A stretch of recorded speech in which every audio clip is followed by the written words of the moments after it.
CNX exit poll के नतीजे देख रहे हैं आप। आपकी टीवी स्क्रीन पर ठीक ऊपर गुजरात की 182 सीटों के एग्जिट पोल के नतीजे हैं और नीचे हिमाचल प्रदेश की 68 विधानसभा सीटों के एग्जिट पोल के नतीजे हैं, जिसमें सीधे तौर पर बीजेपी प्रधानमंत्री नरेंद्र मोदी की लहर चलती हुई नजर आ रही है। विवेक अवस्थी सर, कांग्रेस के नवनिर्वाचित अध्यक्ष राहुल गांधी के बारे में ठीक तरीके से पिछले 1.5 घंटे में हम लोगों ने अभी तक बात नहीं उठाई है, इसलिए यहां से उठाना मैं चाहूंगा। पिछले 5 सालों में 27 राज्यों में सीधे तौर पर कांग्रेस की हार हुई है, जहां पर बहुत एक्टिव राहुल गांधी नजर आए हैं। महज 9 राज्यों में जीत पाई है पिछले 5 सालों में कांग्रेस ने। ऐसे में जो राहुल गांधी के सामने विश्वसनीयता का संकट है, वो अध्यक्ष बनने के बाद वो दूर कैसे करेंगे? देखिए, सबसे पहले तो उनको अपनी टीम को रिवैम्प करना पड़ेगा। मणिशंकर अय्यर जैसे लोग जो कि कहां के नेता हैं, कहां से नेतागिरी करके आए, उनका क्या क्रेडेंशियल्स है भारत की एक्चुअल पॉलिटिक्स में, कितने आंदोलन किए, कितने संघर्ष किए, कितनी चीजों में सामने आए, इसके बारे में किसी को नहीं मालूम है। लेकिन वो एक बयान दे देते हैं जो कि गुजरात चुनाव की तस्वीर बदल देता है। सबसे पहली चीज राहुल गांधी के लिए सबसे बड़ा चैलेंज ये होगा कि ये जो ड्राइंग रूम लीडर्स हैं इस पार्टी के, इन पर अंकुश लगाना, नंबर 1। नंबर 2, हर राज्य में एक नई टीम का गठन करना, जैसे कि एमके सर अभी थोड़ी देर पहले कह रहे थे कि संगठन बनाना बहुत जरूरी है। बीजेपी के पास आज जो संगठन है, उससे अगर आपको निपटना है तो आपको उतना ही मजबूत एक बेसिक स्ट्रक्चर चाहिए, एक संगठन चाहिए, जिसके अलावा कुछ नहीं हो सकता। और ये जितने बड़बोले नेता हैं, इनको अब या तो रिटायर करने की जरूरत है या इनको शांत करने की जरूरत है। वैभव अग्रवाल जी, जिन ड्राइंग रूम पॉलिटिशियंस की बात कर रहे थे विवेक अवस्थी जी, संदर्भ में कांग्रेस के उसी तरीके के ड्राइंग रूम पॉलिटिशियंस का उदय आजकल बीजेपी में भी होने लगा है। तब जबकि ऐसा कहा जा रहा है कि देश की 68-69% आबादी पर बीजेपी और एनडीए का शासन है। एक ताजा एग्जाम्पल है, आपके ही शासित राज्य के एक मंत्री ने आज फिर से राहुल गांधी को पप्पू कह दिया, वो भी सभी के सामने आकर के। ऐसा क्यों है कि ये कहा जाने लगा है कि जितना ज्यादा आप शासन में पक्के होते जा रहे हैं, उतना ही ज्यादा पॉलिटिकल एरोगेंस आपके जो नीचे की पंक्ति के नेता हैं उनमें आता जा रहा है? इससे बचेंगे कैसे आप लोग? बहुत अच्छी बात बोली राशिद भाई। आई थिंक पहला मैं विवेक जी की एक बात पे एड्रेस करना चाहूंगा कि संगठन तो जरूरी है ही और वो सबकी बस की नहीं है एक आर्मी खड़ा करना। और उस आर्मी को आप ये भी देखें दैट हम 5 साल के टेन्योर में हिंदुस्तान में हर साल एटलीस्ट 3 इलेक्शन हैं ऑन एन एवरेज, और बहुत हाई स्केल के, या तो वो म्युनिसिपल इलेक्शन है या स्टेट है या सेंट्रल है, या कोई सीट वेकेंट हो जाती है तो बाय इलेक्शंस है। तो आपको ये देखना पड़ेगा कि संगठन तो आप खड़ा कर लेंगे, लेकिन भाजपा ने आज की तारीख में एक आइडियोलॉजी के जरिए जो नीचे तक गया, उसको संगठनात्मक रूप से एक ऑलवेज इलेक्शन रेडी पार्टी में तब्दील किया। आप ये देखेंगे जो फ्लेक्सिबिलिटी आएगी ये बहुत इंपॉर्टेंट है। और इस फ्लेक्सिबिलिटी के दौरान कुछ मन चले, देखिए नेता आर ह्यूमन बींग्स ऑल्सो। अगर मजाक में 2 मित्रों में बात कर रहे हैं या अपनी ह्यूमन बींग्स हैं सर, लेकिन वो political representative. I agree to you. और मैं कांग्रेस के लिए मैं एक छोटे से ब्रेक के लिए रुक जाता हूं। इन बड़बोले नेताओं पर भी आगे बातचीत होगी। पॉलिटिकल आइडियोलॉजीज की बात कर रहे थे वैभव अग्रवाल, उन पर भी बातचीत होगी, लेकिन हर चीज से इतर ब्रांड मोदी की बात बड़े कैनवास पर आगे करेंगे। गुजरात और हिमाचल प्रदेश के चुनावी नतीजों के लगभग 72 घंटे पहले आप इंडिया न्यूज सीएनएक्स के एग्जिट पोल के सबसे सटीक नतीजे देख रहे हैं। और ये नतीजे क्या कहते हैं, एक बार मैं जल्दी से एक आपको ब्रीफ दे देता हूं कि नतीजे हिमाचल को लेकर क्या कहते हैं और गुजरात को लेकर के क्या कहते हैं। देखिए, आप गुजरात के 182 विधानसभा सीटों के जो नतीजे आए हैं उनमें बीजेपी 113 सीटों पर जीतती नजर आ रही है, कांग्रेस 67 सीटों पर और अन्य के खाते में 2 सीटें, यानी बीजेपी के लिए भारी बढ़त। हिमाचल की 68 सीटों की जहां तक बात है, बीजेपी को लगभग 44 से 50 सीटें मिलने जा रही हैं, जो इंडिया न्यूज और सीएनएक्स का एग्जिट पोल कहता है 46 के आसपास की सीट मिलने जा रही है। कांग्रेस को 21 सीट और अदर्स के खाते में, यानी गुजरात और हिमाचल प्रदेश से बहुत ज्यादा बेहतर नतीजे आ नहीं रहे हैं कांग्रेस के लिहाज से। और बीजेपी की एक बार फिर से बल्ले बल्ले हुई है। बीजेपी के नेता वैभव अग्रवाल को अब मैं इस डिबेट में लेकर के आऊंगा। वैभव अग्रवाल जी, इस चीज से तो आप इनकार नहीं कर सकते ना कि गुजरात में एक नेगेटिव अंडर करंट तो था, चाहे वो पटेलों की बात हो, चाहे वो दलितों की बात हो, आदिवासियों की बात हो, कारोबारियों की बात हो, मझोले कारोबारियों की मैं बात कर रहा हूं। लेकिन इसी अंडर करंट से निपटना था और यही वजह है कि नरेंद्र मोदी ने 10 दिन में 34 रैली की, 28,119 किलोमीटर चले और गुजरात में कई मंदिरों के दर्शन किए। राष्ट्र जी, अंडर करंट उसको आप अंडर करंट कह लें, नाखुश कह लें, डिससैटिस्फाइड कह लें, कोई बड़ी बात नहीं है। मैं इसलिए कहता हूं बड़ी बात नहीं है, बड़ी सिंपल बात है कि जब आप कोई कार्य करते हैं, सिस्टम में बदलाव लाने की कोशिश करते हैं, तो डिससैटिस्फैक्शन आता ही आता है। 60-70 साल से एक सिस्टम चला आ रहा है, एक परिक्रमा चल रही है, और उसको सडनली आप उसके अंदर लाके उसकी रिवॉल्विंग में आप उसके कोर्स चेंज करते हैं और थोड़ा सा बदलाव लाते हैं, तो डिससैटिस्फैक्शन आता है। लेकिन मोदी जी ने रैली इसलिए करी या अमित भाई वहां पे कैंप इसलिए किया क्योंकि 2 रीजन है। एक तो उनका होम स्टेट है, आप ये देखें होम स्टेट से हमेशा लगाव थोड़ा सा ज्यादा होता है, विच इज ओके। अपने मिलने वाले अपने दोस्त हैं, हम सब दूर दूर से आते हैं, कभी अपने घर जाते हैं तो हमेशा थोड़ा एक्स्ट्रा टाइम लगाते हैं, वो that is not a big deal. Modi ji ने इक्वल टाइम हिमाचल में भी दिया, ऐसा नहीं है कि हिमाचल को छोड़ दिया। 68 सीटों के लिए जितना टाइम दिया बनस्पत उसी के 3 गुना 4 गुना 182 सीटों के लिए टाइम दिया, तो वो कोई दिक्कत नहीं है। प्लस वर्ग क्षेत्र भी बड़ा है और ट्रैवलिंग ईजी है, तो दैट इज इट। हाउएवर जो अंडर करंट है वो उसको मिटिगेट करने के लिए, उसको काउंटर करने के लिए मोदी जी ने जो रैलीज करी उसमें काडर से बात करी, काडर को समझाया कि आप आगे जाके बात करो, जहां पॉसिबिलिटी हुई। आपने देखा, हम सबने देखा है, मोदी जी खुद लोगों से बात करते हुए नजर आए, खुद लोगों को बताते हुए आए कि आप वोट किसको दो कोई फर्क नहीं पड़ रहा है, लेकिन आप अपना वोट का अधिकार लो। आपका कहने का मतलब यह है कि आपके लिए मोदी जी ही ट्रम्प कार्ड है? कहने का मतलब क्या? नहीं, पूरा हिंदुस्तान समझता है लीडर ही ट्रम्प कार्ड है, वही कन्विंस कर सकते हैं, वही मना सकते हैं, वही नेगेटिव अंडर करंट जो है उससे डील कर सकते हैं, वही अगर किसी तरह की एंटी इनकम्बेंसी हो सकती है वो ही कर सकते हैं। वो लीडर है, पीपल सारी बीजेपी एक तरफ और नरेंद्र मोदी एक तरफ, यही कहना चाहते हैं? नहीं, बिल्कुल भी नहीं।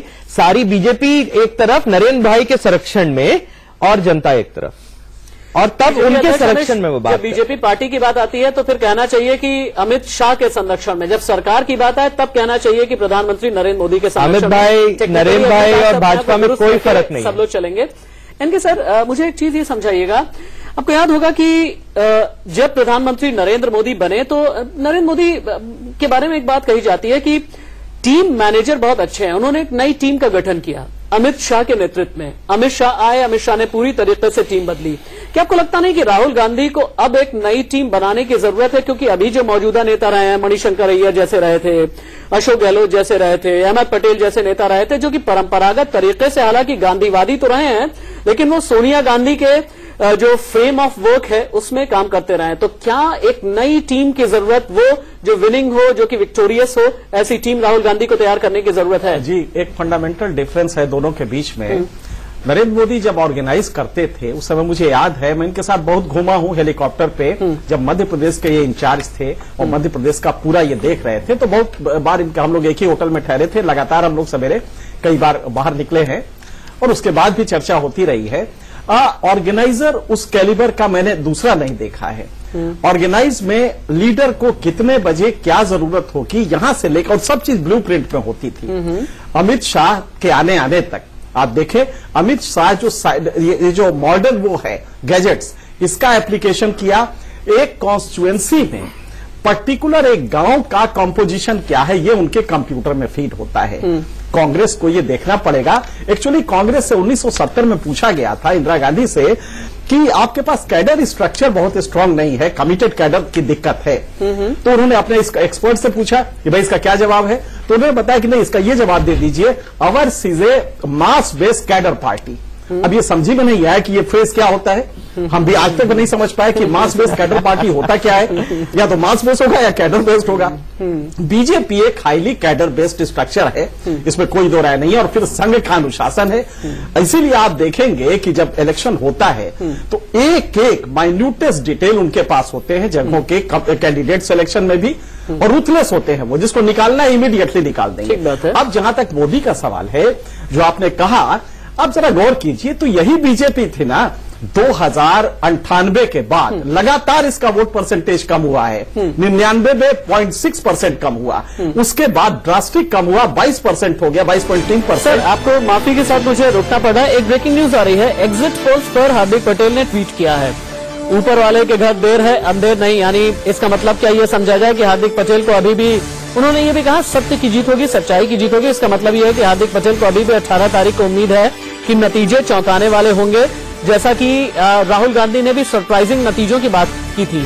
एक बार फिर से बता दें कि हार्दिक पटेल उन्होंने ट्वीट किया है कि सत्य की जीत होगी। एग्जिट पोल पर हार्दिक पटेल का ये ट्वीट है। उनका ये कहना है कि ऊपर वाले के घर देर है, अंधेर नहीं।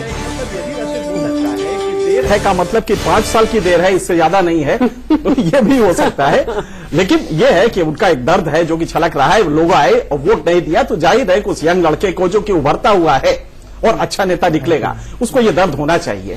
तो मैं जहां था वहां से ये देखूं, यही बीजेपी थी। 98 के बाद लगातार वोट परसेंटेज कम होते होते ये हालत हो गई कि 2009 में 18.6% से वोट रह गए और कांग्रेस हमेशा इससे ज्यादा रही है। पूरा 70 साल के इतिहास में अगर आप देखेंगे तो कांग्रेस ज्यादा रही है। अचानक एक चेहरा आता है नरेंद्र मोदी का और वो इस बीजेपी के वोट परसेंटेज को 18.6 से 31.7% ले जाता है। तो ये कमाल किसका है? ये क्या बीजेपी का कमाल है? 33.7। जाहिर है कि ये कमाल नरेंद्र मोदी का है, एक शख्सियत का है। तो लिहाजा आपका सवाल बिल्कुल सही है कि आज बीजेपी उस टावरिंग पर्सनालिटी के उसके साये में सरवाइव कर रही है। अगर आप गुजरात से हटा लें मोदी को और तब जरा इलेक्शन सीन का तस्वर करें, तब आपको समझ में आएगा कि बीजेपी कहां रहती। तो जाहिर बात है। अच्छा, और अगर आप रेफरेंस पॉइंट अगर 2014 के रिजल्ट को लेंगे तो 61% बीजेपी को मिले थे इसी गुजरात में, और वो आज अगर 48 पाती है तो हम कहेंगे लॉस हुआ है। लेकिन खैर, ये लॉजिकल फैलेसी होगी, कंपेयर होता है और फैक्टर्स भी तो प्ले कर रहे हैं। एक और ब्रेकिंग न्यूज आ रही है। सुब्रमण्यम स्वामी ने राहुल गांधी पर निशाना साधा। मुझे इंतजार ही था, बल्कि कल से लेकर आज तक कि सुब्रमण्यम स्वामी क्यों नहीं बोले। राम मंदिर की अनदेखी से कांग्रेस राहुल का मंदिर जाना सिनेमा देखने जैसा है, ये सुब्रमण्यम स्वामी ने कहा है। राम मंदिर से गुजरात में बीजेपी को फायदा हुआ है। सुब्रमण्यम स्वामी ने सीधे तौर पर राहुल गांधी पर कांग्रेस के नवनिर्वाचित अध्यक्ष पर निशाना साधा। राम मंदिर की अनदेखी से कांग्रेस को नुकसान हुआ है, ये कहना है सुब्रमण्यम स्वामी का। यानी यहां पर हम बैठे हुए इलेक्शन के एनालिसिस जो है सिफोलॉजी के लिहाज से कर रहे हैं, सोशियोलॉजी के लिहाज से कर रहे हैं, पॉलिटिकली कर रहे हैं, लेकिन यहां पर सुब्रमण्यम स्वामी ने इसकी जो एनालिसिस है वो राम मंदिर के चश्मे से क्रिटिकली भी कर दिया है। विवेक अवस्थी सर, उत्सुकतावश मैं ये भी समझना चाहूंगा कि ब्रांड मोदी एक पॉलिटिकल ब्रांड तैयार कैसे होता है, और सबसे एक बड़ी खास बात भी है, मिथक बड़े टूटते हैं। हिंदुस्तान के हर एक चुनाव में मिथक टूटा करते हैं। जैसे अभी तक ये कहा जाता है कि जहां पर धर्म चलता था वो राज्य बीजेपी का हो जाता था, और जहां पर जातियां चलती थी वो राज्य बीजेपी गंवा दिया करती थी, जिसका एक उदाहरण रहा है बिहार। लेकिन यहां जबकि जाति चलाने की कोशिश कांग्रेस की तरफ से की गई, अल्पेश, जिग्नेश, हार्दिक को भी लेकर के साथ में आए, उसके बावजूद भी अगर बीजेपी फिर से उभर करके सामने आ गई है तो इसके मायने क्या है, इस मिथक के टूट जाने के मायने क्या है? देखिए, पहला जैसे एनके सर ने कहा, ब्रांड मोदी ने चमत्कार किया है जी। दोनों राज्यों में, केवल गुजरात में नहीं, हिमाचल में एंटी इनकम्बेंसी भी थी कांग्रेस के अगेंस्ट, उसका फायदा हो सकता है। लेकिन जहां 22 साल आपकी सरकार चली हो, वहां पर अगर ऐसे नतीजे आ रहे हैं जैसे हम दिखा रहे हैं, 110 से 120 सीटें बीजेपी को मिल रही हैं, अगर थोड़ी सी सीट कम भी हो जाती है, परसेंटेज ऑफ वोट्स थोड़ा सा कम भी हो जाता है, उसका भी कोई फर्क नहीं पड़ता है, क्योंकि अल्टीमेटली क्या है, जो जीता वही सिकंदर। और 22 साल बाद भी अगर बीजेपी वहां सरकार बनाने जा रही है, इसका मतलब है ब्रांड मोदी का जादू अभी भी बरकरार है। राशिद और बता दें, इसमें जब से नरेंद्र मोदी सीन पे आए हैं, नेशनल सीन पे आए हैं, बीजेपी आज 67, आज ये जो हो रहा है गुजरात और हिमाचल का जोड़ देंगे तो करीब 78% पॉपुलेशन पे देश के राज कर रही है अपने राज्य सरकारों के थ्रू। ठीक है, एक छोटा समय ब्रेक ले लेता हूं। छोटे से ब्रेक पर लौट करके आएंगे तो इस ब्रांड मोदी की इसी डिबेट को हम आगे बढ़ाएंगे कि इसके सामने हर एक फैक्टर फेल क्यों हो जाता है। एक ब्रेक, कहीं मत जाइएगा।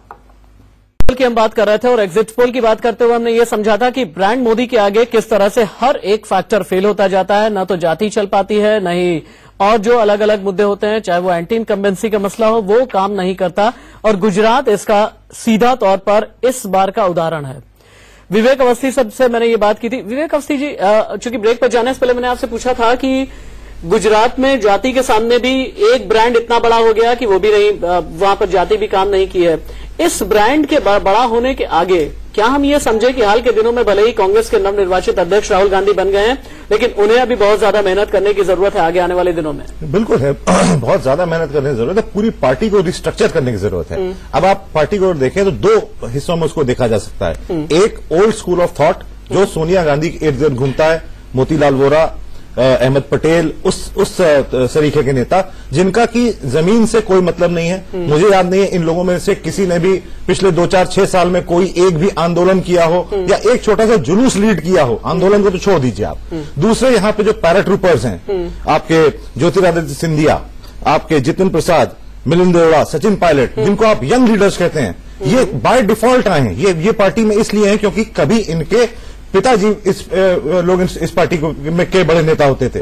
आप बताइए कि इन लोगों में से कौन से ऐसे लोग हैं जो कि आज बाहर निकल के आते हैं किसी भी मुद्दे पे, महंगाई के मुद्दे पे, भ्रष्टाचार के मुद्दे पे, जीएसटी के मुद्दे पे, नोटबंदी के मुद्दे पे, किस मुद्दे पे एक भी इनमें से आदमी बाहर निकल के आया और उसने कांग्रेस को लीड करने की कोशिश की? किसी ने नहीं की। सब ड्राइंग रूम पॉलिटिक्स में विश्वास करने वाले लोग हैं, इसलिए कांग्रेस पार्टी का आज ये हाल हुआ है। राहुल गांधी को पार्टी को प्रॉपर्ली रिस्ट्रक्चर करना पड़ेगा। हर स्टेट में उनको एक युवा नेतृत्व के हाथ में कमान देनी पड़ेगी। काडर फिर से रिबिल्ड करना पड़ेगा कांग्रेस का। इसके अलावा कांग्रेस पास कोई चारा नहीं। रिबिल्ड भी इस तरीके से करना पड़ेगा कि कम से कम 38% वोट का तो एक एवरेज रखा जाए कि इतने वोट तो किसी भी तरह से बूथ लेवल से भी इकट्ठा करके लाया जाए। क्योंकि ये कांग्रेस के लिए समझने की बात है कि इमरजेंसी के बाद इस तरह की पहली बार स्थिति बनी हुई है कि लोकसभा में आप ये देखिए कि 44 के आसपास उनके महज 44 के आसपास उनके मेंबर्स हैं और चंद राज्यों में ही अब कांग्रेस की सरकार बची हुई है, क्योंकि 19 राज्यों में सीधे तौर पर एनडीए या बीजेपी का शासन है। एक ब्रेक के लिए यहां पर रुक रहे हैं, कहीं मत जाइएगा, बस थोड़े से इंतजार के बाद जल्द लौटते हैं वापस।